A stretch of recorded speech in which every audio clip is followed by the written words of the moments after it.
అందరికీ నమస్కారం. Welcome to my channel అహల్యతో ఒక పాట 4 కబుర్లు.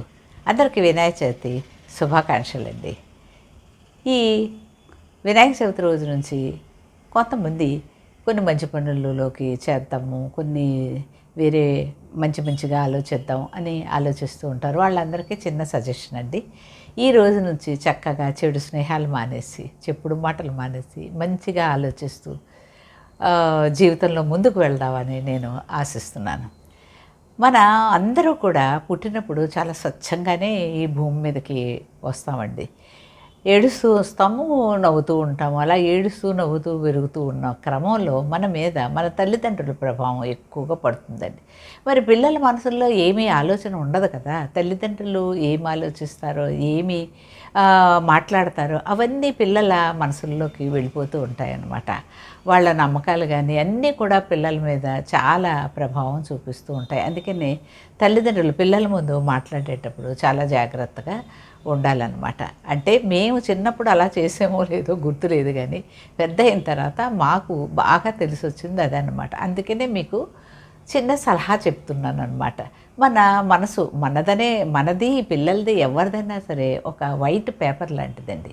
ఆ పేపర్ మీద వాటర్ పడితే ఒక డాట్ పడుతుంది, తర్వాత మామూలుగా కలర్ వచ్చేస్తుంది. కానీ అదే వాటర్లో ఒక రెడ్ కలర్ కలిపితే ఆ డాట్ పెట్టినప్పుడు ఆ రెడ్ కలరే కనపడుతుంది. అలాగే బ్లూ కలర్ కలిపితే బ్లూ కలర్ కనపడుతుంది. అలాగే ఏ ఇంక్ పెన్నుతో రాస్తే ఆ కలరే కనపడుతూ ఉంటుంది. మన మనసులోకి ఎవరు ఆలోచనలు వస్తాయో, చిన్నప్పటి నుంచి ఏ నమ్మకాలు అభిప్రాయాలు ఏర్పడతాయి, అవే మన వ్యక్తిత్వాన్ని కూడా తీర్చిదిద్దుతాయని నా ఉద్దేశం.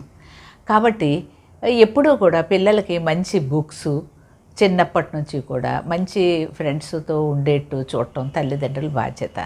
పిల్లలకనే కాదండి, తల్లిదండ్రులు కూడా మంచిగా ఆలోచించటం, ఒకవేళ మారాలి అని అనుకున్నప్పుడు పిల్లలు అనే కాదు పెద్దవాళ్ళు కూడా మారాలి అని అనుకున్నప్పుడు మారడం అన్నది చాలా ఇంపార్టెంట్ అని నేను అనుకుంటూ ఉంటానన్నమాట.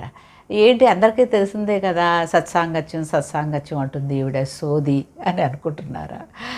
ఎందుకంటే ఒక అబద్ధాన్ని పదే చెప్తే అదే నిజమవుతుంది అని అంటారు. మరి అలాంటప్పుడు ఒక నిజాన్ని పదే చెప్తే అది మంచిగా మీకు ఉంటుంది కదండి. అందుకనే కదా నేను ఇలా చెప్తున్నాను. ఉంటాను. నా మాటలు నచ్చితే ఒక లైక్ కొట్టండి. ఇక పాటలకు వెళ్ళిపోదామా. ఈరోజు ఆ వినాయకుడి మీద ఒక పాట పాడి వినిపిస్తాను, విజయ్ విఠల్ దాసర్ గారిది. విని ఆనందిస్తారని ఆశిస్తున్నాను. విజయ్ విఠల్ దాసర్ రచన, హంసధ్వని రాగం, త్రిపుట తాళం. శరణు గజముఖ ఆకువాహన, శరణు సురగణ సేవిత, శరణు గజముఖ ఆకువాహన, శరణు సురగణ సేవిత, శరణు సకలాభీష్టదాయక, శరణు విఘ్న వినాయక, శరణు సకలాభీష్టదాయక, శరణు విఘ్న వినాయక, శరణు గజముఖ ఆకువాహన, శరణు సురగణ సేవిత.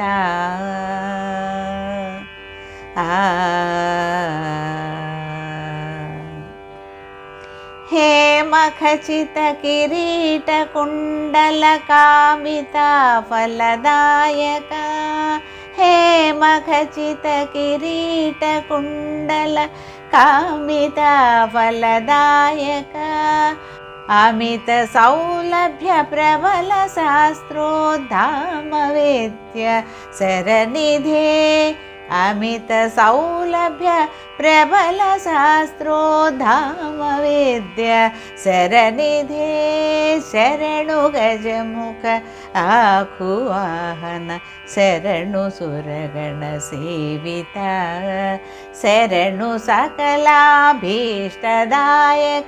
శరణు విఘ్న వినాయక, శరణు గజముఖ ఆకువాహన, శరణు సురగణ సేవిత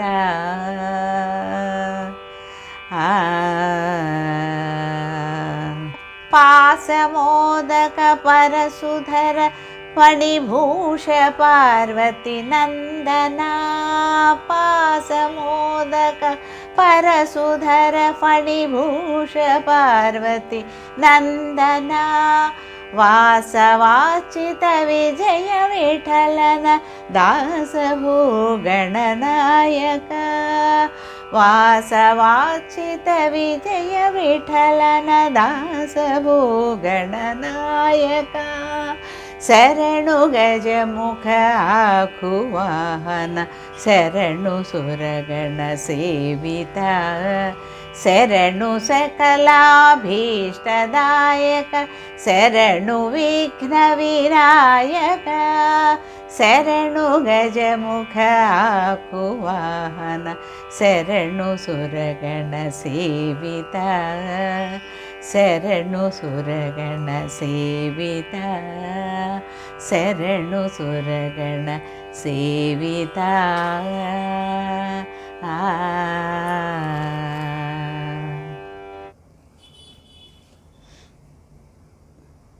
నా పాట కనుక నచ్చినట్లయితే లైక్ చేసి షేర్ చేసి సబ్స్క్రైబ్ చేస్తారని ఆశిస్తున్నాను. మరి ఒక పాటతో మీ ముందుంటాను. అంతవరకు సెలవు.